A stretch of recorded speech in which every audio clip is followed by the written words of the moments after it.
Snow house பண்ணலாமா? ஒரு round ஷேப்பில் கார்ட்போர்ட் எடுத்துக்கோங்க.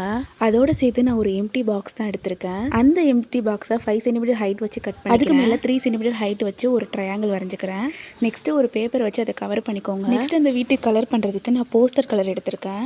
அதை அந்த வால் மேலே பெயிண்ட் பண்ணிக்கிறேன். நெக்ஸ்ட் நான் டோர்ஸ் அண்ட் விண்டோஸ் தான் கட் பண்ணி எடுத்திருக்கேன். அது மேலே பிளாக் கலர் ஸ்கெட்ச் வச்சு அவுட்லைன் கொடுத்துக்கிறேன். ரூஃப்காக கார்ட்போர்டு உள்ள மேல உள்ள பேப்பர் வாட்டர் யூஸ் பண்ணி எடுத்தீங்கன்னா இந்த மாதிரி டெக்ஸ்சர் கிடைக்கும். இது மேலே ரெட் கலர் பெயிண்ட் பண்ணிக்கிறேன். நெக்ஸ்ட் ரூஃபை ஃபோல்ட் பண்ணி ட்ரையாங்கிள் மாதிரி கொண்டு வந்து இது மேலே ஸ்டிக் பண்ணிக்கிறேன். அப்படியே நம்ம டோர்ஸ் அண்ட் விண்டோஸையும் ஸ்டிக் பண்ணிக்கலாம். ஒரு பாத்வேஸ் மாதிரி கிரியேட் பண்ணி அது மேலே ப்ரௌன் கலரில் பெயிண்ட் பண்ணிக்கிறேன். தெர்மாக்கோல் யூஸ் பண்ணி ஸ்க்ராப் பண்ணி ஸ்னோ எடுத்துக்கிறேன்.